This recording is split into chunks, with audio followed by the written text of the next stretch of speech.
I was saying she looks like Debbie Harry. Wait a Blondie over there. Here we go. Hey, it's Adler from FM 1021. Big Snow Show 14 backstage at the Rave Eagles Ballroom with Tom and Alon from Angels and Airwaves. Welcome back.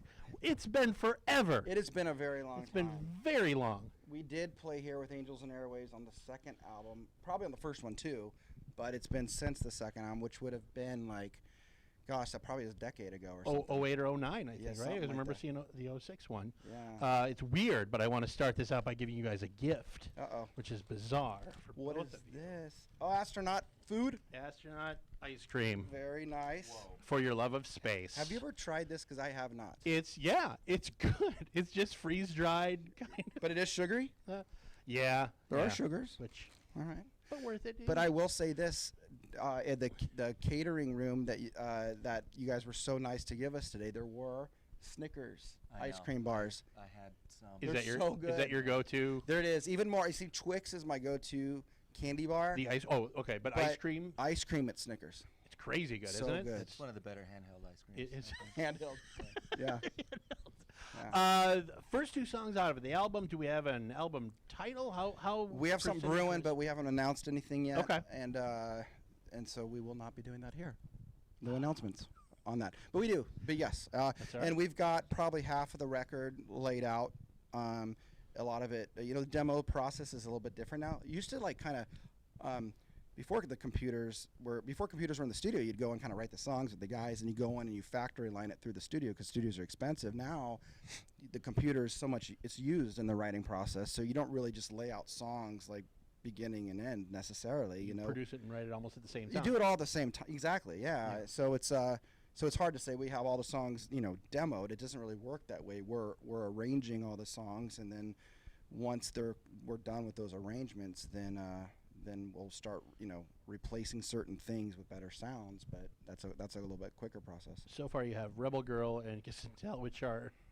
Is the whole thing kind of lovelorn? Is it? We've always had a lot of love songs. I mean, I guess I should take the blame for lyrics that do that. But Angels and Airwaves, I've always been obsessed with, love and war. This idea that humans are so capable of something beautiful, but also capable of something that's conflict driven. And so it seems to come natural to me to write about those things. But who knows? We'll like to see where we end up at the end of the record. I'm sure we'll do. It's always a big sound from you guys. It's always a huge. Ever since the first album, to me, is still just one of the best beginning to end. Big sound. Anytime somebody's like, it's space rock, which I always kind of Yeah. like. Is that a weird thing tag? Not that a genre is important or a tag is important, but I don't know. What do you think? I think space rock's a funny genre. It's- But, yeah. It sounds it funny. could go many ways, space rock. But I guess it does. Yeah. Yeah, it does. I think people. Well, you know what? I guess we do have sounds of astronauts and stuff here and there, in the now, graphics. can you imagine what we're gonna write when we eat these? after Yeah, so that, we're gonna I be don't know what's writing going a- to happen. yeah, I mean, like, I'm just sugar- your dealer. sugar space rush. But that's the thing with kind of hanging labels on things, like with Nine Inch Nails. Like, it's funny that somebody used to call Nine Inch Nails industrial music. That used to be what it was called. And I don't think that term has been used in like 2 decades. Yeah, it's hard. Remember Like I that? think of Nails. Like industrial was. I mean, and they still are really aggressive, but there's so much like complex orchestrations with that band now that are on the edge of alternative rock, and there's pop elements, not like the pop that we know, but in the sense of like the melodies are really catchy, even though the music's really dark, and it's hard to say that Nails is just industrial. I know what you're saying. It's You like know what hard I to mean? say Like that the early- Angels or Blink is just punk. It's Yeah. not really, because you It's- kind of bust It's out. a weird thing that's so almost far away from it. Yeah. The video, by the way, is it's kind of fun to talk to. Yeah. The screen. This We're is right good. there. That's us. That's them. That's us. That's Kiss and Tell. So this is. I was expecting kind of more like animation or something like that, but you guys decided to just kind of go with. This is funny, by the way. I love that. when they pull the No plug. spoiler, out. like how it ends. Just Yeah. watch it yourselves.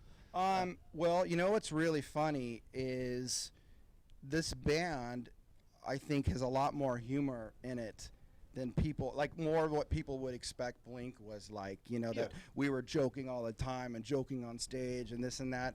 This band, it's almost like Blink was really funny on stage, but more serious off stage in a way towards the later years. Yeah. Well, this band backstage is a lot funnier and more serious on stage. It's almost the opposite. But I think that people would be surprised if they hung out with us all day long. I just think we're really good friends. We get along really well, and so we're joking around all the time. And I think you'll probably see a lot more of that personality, to be honest, as we go along. Do you think that kind of the years between the beginning and now helped that a lot? I mean, if you were together the whole time, all, let's say 13, 14 years, do you think it'd be a little more stressful? Maybe. I mean, I don't know. I guess absence makes the heart grow fonder. Yeah, I don't know. yeah. Anybody's going to get sick of each other, if you're with someone 24/7, Yeah. Year after year after year. But the cool thing about this band too is everyone, we're adults. We're not assembling this band when we're teenagers. So everybody is who they're going to be for the rest of their life. We're all not. The problem with the band is you're like, okay, I'm 16. I need a bass player. I need a drummer. I need a guitar player. And you put together whoever you can. But then over the next 10 years, you literally just have nothing to do but grow apart because you become an adult, have priorities, get married, have kids. Yeah. And next thing you know, you're a completely different person. But Angels and Airwaves, we're all adults. So there is none of this kind of disparate highways that we're on. We're all who we are. So if you get along, it's pretty good. And both of you have been in other bands, and then when you're going back to being a little more lighthearted and stuff, is this for both of you one of the more fun on-stage and off-stage bands you've been in so far? I'd say so. I I mean, mean, especially, it's always fun to play live, Yeah. regardless of who you're playing with. It's always a rush performing in front of people. But going off what Tom was saying, if we're not joking around or cracking jokes or whatever it is, it seems off. So it's always just a good vibe before we go out and do whatever it is that we're doing. And it's been exciting because we haven't done it in so long.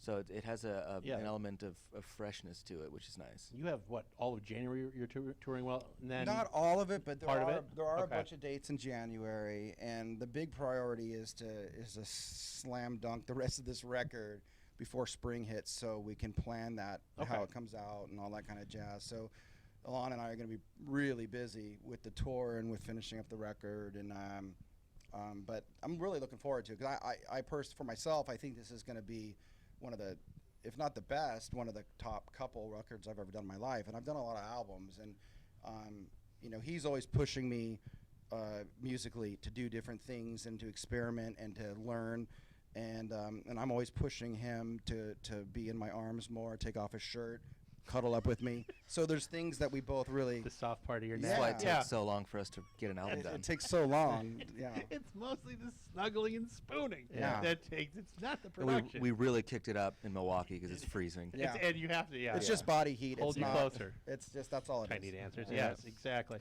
Well, that answered my question of a kind of an album launch and snuggling. which Yeah, is- no, we're gonna finish up the record by spring, and then we're going to be touring it for a couple years after that. So Do you write on the road or no? He's actually writing right now. He's Right. always writing. Okay. We just write differently. Alon likes to pick up his instruments and tinker, and he's always doing something physical. I'm sitting there and I like to strategize what I want to go after. Yeah. So it's two different approaches, but it's definitely you end up in the same spot for the most part. But I think that's also what's so great about this band is that the skill sets with all the members are different.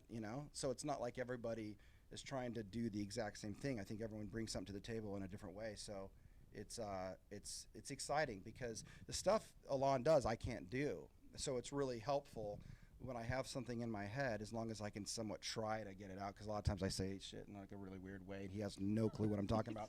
But as long as I nod your head can, and you're like, yeah. But as long as I can describe it decently well, then it's sky's the limit as far as what we can do. well, I love what I've heard so far. The first two are just amazing. So the rest of it, if it's even half that, it's going to be an amazing album. I think it is going to be probably the best album. It really will be. I really believe that. I'm not just saying that. Every artist says shit like that. They're like, oh yeah, this is like the best record, or this is the best movie I've ever made. I'm being completely genuine. I mean, in that I'm here for a reason. This band I think is got infinite potential.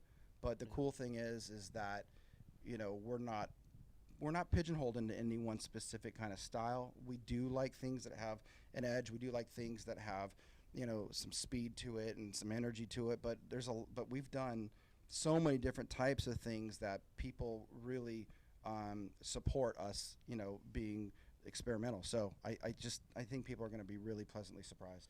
A lot of diehard fans, and I'll admit I am one of them. Since album 1, man, that was, like I said, that was just Thank you. That's awesome. Thank you such a pardon blast off of an album where it's just like a beautiful wall of noise. I still remember the summer driving around with that album in my car, just nonstop. Oh, you're nonstop. awesome. Well, we're opening with that same first song tonight.